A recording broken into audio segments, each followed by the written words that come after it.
Hello ND aspirants, welcome back to my YouTube channel. Here in this video, I am discussing very simple trick to solve any question on limits. And this video going to be a one-shot revision video for you to prepare towards NDA 2 2024 written examination. So here we begin with very first the definition of limit of a function, because student has to know what is a definition for a limit of a function to exist. It is very important because sometimes questions will be conceptual based where there is a chance of limit of the function doesn't exist. So you have to understand when you can say that limit of a function exists. So basically you know that the notation limit x tends to a for the function f of x is defined to be L when L is a finite number and a finite value, you can say. When the limit of the function you say x tends to a f of x is L, it means that the limit x tends to a minus of f of x, which you called LHL limit, which you evaluate by referring to the x values which are just below a to evaluate for f of x, and you define so-called limit x tends to a plus f of x, that is you called RHL limit, which you evaluate for the function f of x by taking x values which are just above a. So basically when you refer to the corresponding domain of x for x just less than a and x greater than a, you try to evaluate for both of the cases f of a and f of a only, but referring to the particular function f of x for which the domain is x less than a and x greater than equal to a. So when you calculate for a given function the limit of the function, indirectly it means that the LHL of the function exists, a finite number, RHL of the function exists, a finite number. Not only that, both are equals to each other. Limit of the function is said to be exist when LHL exists and finite, RHL exists and finite, and both are equals to each other. Then only then you say that the limit x tends to a f of x exists. Now I would like to tell you the very first approach for type 1 functions, because you have to understand the types of functions where you really need to discuss LHL and RHL for that function. So here I am beginning with the type 1 functions where you can directly evaluate the limit by direct substitution. Now let me tell you what are the type 1 functions then. Suppose you are asked directly like evaluate limit x tends to 1 for the function f of x, where you know that the f of x is something say x square minus 3x plus 2 upon x plus 2. Then you know that this limit you can directly evaluate for x equals to a by just evaluating its value at x equal to a, that is will be what, 1 minus 3 plus 2 by 1 plus 2, which is 3. So you can see that 3 minus 3 is 0 by 3 is a 0 finite number. So limit of the function is 0. So what exactly you notice? You will notice that for x tends to 1, they define only one formula for f of x, which is this. Now this formula is same when you go to evaluate for 1 minus and you go to evaluate for 1 plus region. For both this domain region, the function is the same defined. So for both of them, you are about to evaluate the what? F of 1 only. So f of 1 is same 0. So hence for this kind of function where you have x tends to a to evaluate for a function f of x, where f of x is single definition based throughout the domain, then yes, then the limit you can directly find out by substitution. So this was your type 1 function. But suppose now you are asked like this. Suppose you are asked evaluate limit x tends to 1 for the function f of x, where you have given that the function f of x is mod of x minus 1. Function f of x, suppose you are given like it's like x square when x is less than 1 and it is 2x plus 1 when x is greater than equal to 1. See, they asked you limit x tends to 1, but now the 1 x tends to 1, they divided the definition of the function. The definition of the function is different for values less than 1 and for values greater than equal to 1. So when you try to evaluate this limit of the function, the limit of this particular function, you have to talk about limit x tends to 1 minus f of x. Why you have to talk about, and it is must, because for less than 1 values the function behaves as x square. So for this you are evaluating limit x tends to 1 minus of x square. But here still the value of x that you are testing upon the limit is 1 only. So 1 square is 1. But when you go to find out the RHL now, that time you are choosing your f of x to be 2x plus 1. So 2x plus 1, again by direct substitution, what do you get? 2 plus 1, that is 3. Now you notice that LHL you got a finite number, RHL you got a finite number, but LHL is not equal to RHL. LHL is not equal to RHL. So hence for such kind of functions where you see the f of x is splitted for the given domain, set of values of x, okay, then yes, you have to discuss LHL, RHL, and based on the definition of the limit, the existence of the limit only, you can declare the limit of the function. But other case like type 1, you had a single definition of function. Either you evaluate LHL or RHL, it means that you are evaluating both are same because the rule is same, the definition is same for the x tends to 1. But here the definition was changed for less than 1 and greater than 1, and this is a point of interest. Can you understand me? Point of interest, because 1 was the point of interest, you were talking about the limit. As x approach to 1, what f of x will approach to? Right? F of x is approaching to 1 when x is tending to 1 from its left. That is LHL. And if limit of x tends to 1, f of x is 3 when x is tending to 1 from the RHS side of the 1. Right? So both are not equal, therefore limit of this function doesn't exist, you say. So you understood type 2 functions and type 1 function hopefully. Now here I am explaining you the simple trick of evaluating the limits of function. You know that for some function you have to evaluate direct single limit, or for some function you have to evaluate both the limits and then declare. And what kind of those functions? Like this example 1 and 2. Okay, example 1 also I would like to explain to you why it fits into this category. Because you know the modulus function, you know the behavior of this function, right? You know the basic function mod x. Let me recall the basic function mod x. You know that it is x when x is greater than equal to 0 and it is minus x when x is less than 0. Similarly, mod of x minus 1 will be splitted at the domain for less than 1 and greater than 1. Okay, so it will be the x minus 1, the positive quantity only when x is above or equal to 1. But it will be minus of x minus 1 when x is less than 1. So that's why for this kind of modulus function also, whenever you see them, you have to discuss the LHL and RHL limit, and then you have to declare the limit of the given function. That is the overall modulus function. Alright, so now what is the trick to evaluate a limit? Now that limit that you are evaluating, it can be one-sided limit or both the sided limit. Means you can be like use this rule to evaluate LHL or RHL. It's just a technique of evaluation. It's not the surety of the existence of the limit. Existence of the limit happens, limit exists if and only if LHL, RHL are both finite and equal to each other. Alright, so now let's talk about then L'Hopital rule to evaluate limit of a function. What this rule says, suppose you have limit x tends to a of f of x to evaluate. Okay, what do you do? First of all, whatever the function may be, you try to put in that x equal to a and try to find out f of a.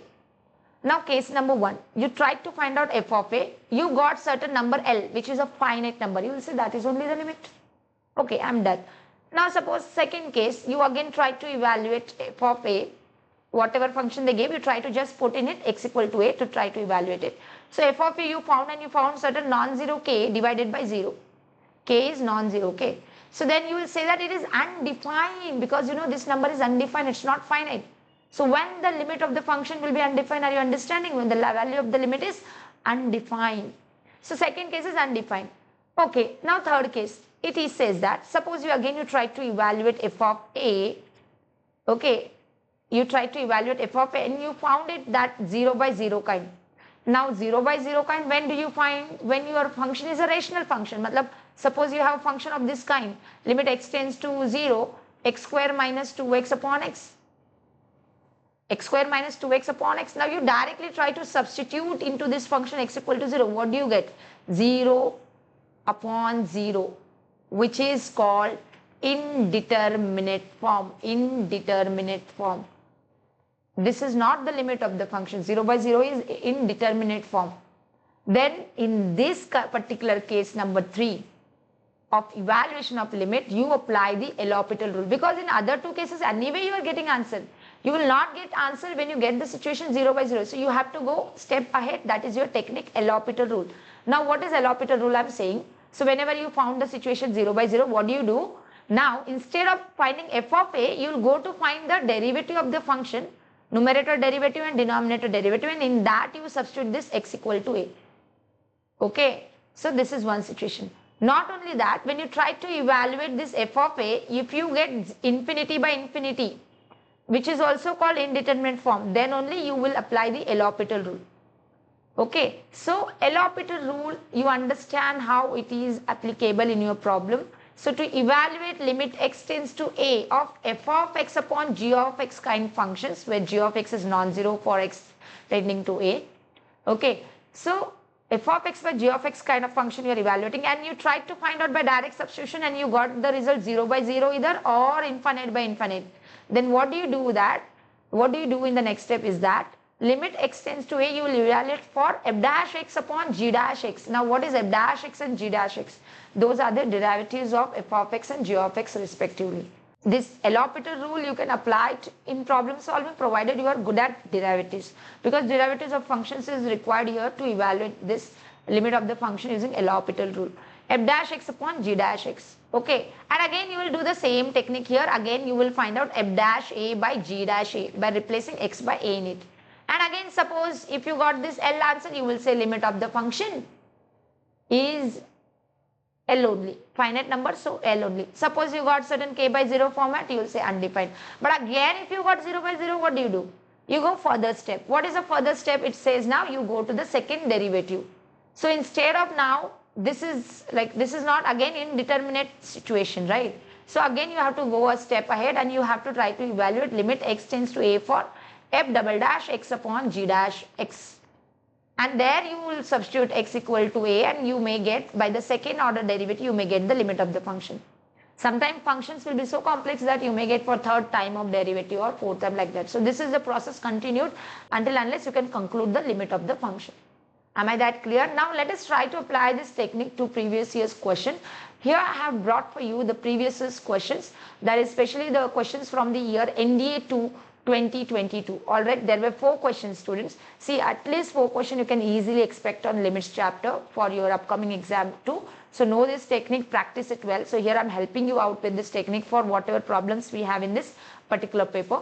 So suppose we are asked to evaluate this. What do you do very first? What do? You will substitute x equal to 0 in the function. So you will get 0 upon root over 1 minus cos 0 is 1. So 1 minus 1, 0. So 0 by 0 you got.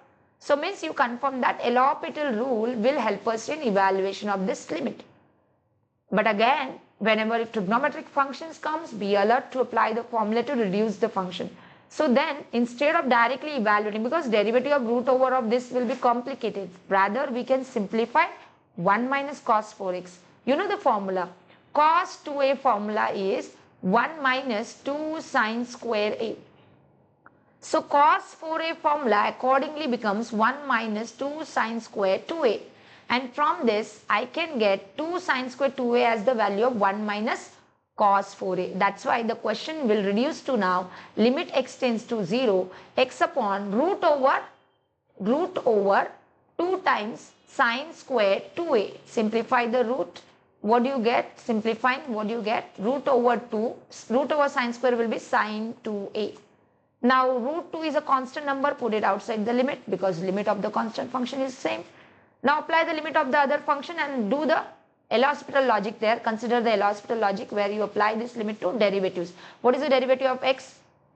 1. So you will write limit x tends to 0 of the derivatives now. 1 upon, here what was it? Acha, I wrote a, sorry, there was a x, no. So I have to update this x. Okay. So sin 2x derivative will be 2 cos 2x. Now substitute the limit. At place of x there will be 0 substituted here. So cos 0 is 1. So what are you getting the answer? 1 by 2 root 2. And hence the answer option A for this.